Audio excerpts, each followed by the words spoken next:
Welcome to the Israel Brief, brought to you as always by Lay of the Land, hosted by me, Rolene Marks.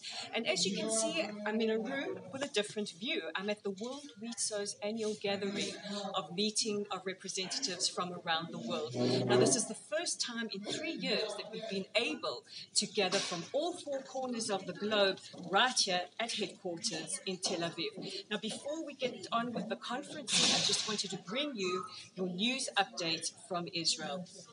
Over the weekend, over 100,000 protesters gathered in Tel Aviv in protest against proposed changes to Israel's Supreme Court.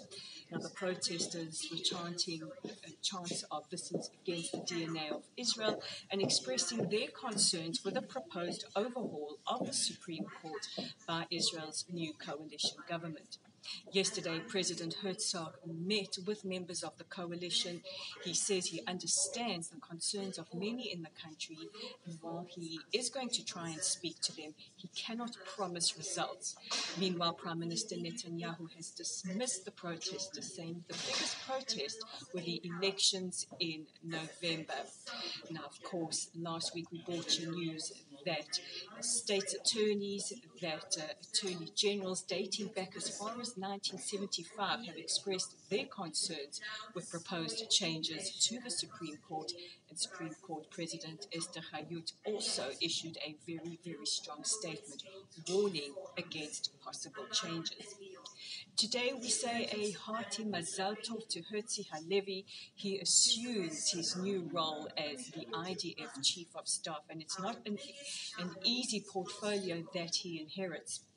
The new Ramatkal will be inheriting a massive threat posed by Iran, increased violence in the West Bank, and of course political dissension right here in Israel. Nevertheless, we know he's the man for the job, and we wish him Bahatzlacha. And our final story takes us back to Smotrich and some controversial comments that he has made regarding the LGBTQ plus community have resurfaced. He made comments that nobody really cares about the community, and hey, his voters won't be too bothered because they don't care either. Smotrich has come under increased criticism for his homophobic comments, and this is a view expressed by many in the country who are very concerned about the possible erosion of civil rights for the LGBTQ plus community. Now, as always, I try to end off with some positive news, and nothing can be more positive than women gathering from all around the world, from Australia to South Africa, from the USA to France, from Finland to Sweden, and everywhere in between.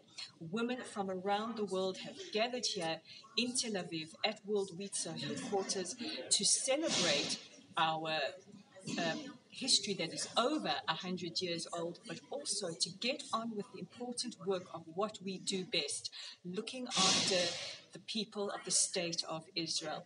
Now, I always like to say that it was the men who discussed forming the state, but it was the women who built the people, and it's very, very evident here today. So we're going to try and bring you as much as possible Israel briefs right here from headquarters in Tel Aviv. Meanwhile, before I get on with the conferencing, I just want to remind you to check out our website at www.layoftheland.online. Our Facebook community is at the site. Our YouTube channel is at the Israel Brief, and we're on Twitter at Lay of the Land 5. So from a noisy World WIZO headquarters here in Tel Aviv, I'm Rolene Marks. This is the Israel Brief, and hey, we'll join each other again tomorrow for your top stories.